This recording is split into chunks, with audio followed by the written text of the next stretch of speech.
You often believe that delivering value on an engineering team is a choice between delivering at speed but at the cost of quality, or delivering at high quality but at the cost of speed. Because we think quality and speed are our opposite ends of the spectrum, especially if we believe that the best way to increase speed is by working harder, but to improve the quality, you must do more testing. But is there a way we can have both?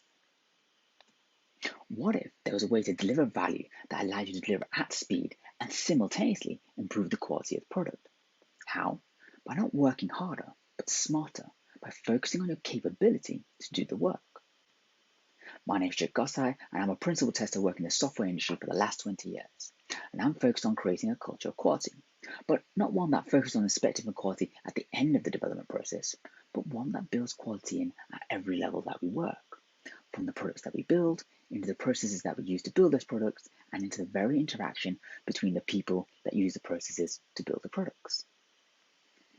And I'm going to be speaking at TestBash UK in Liverpool this September, talking about speed versus quality.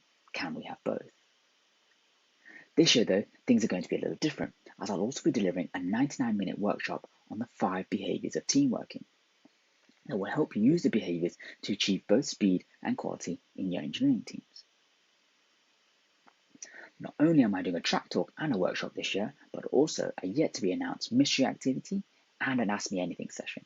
So why don't you come along and learn more at TestBash UK this September 20th.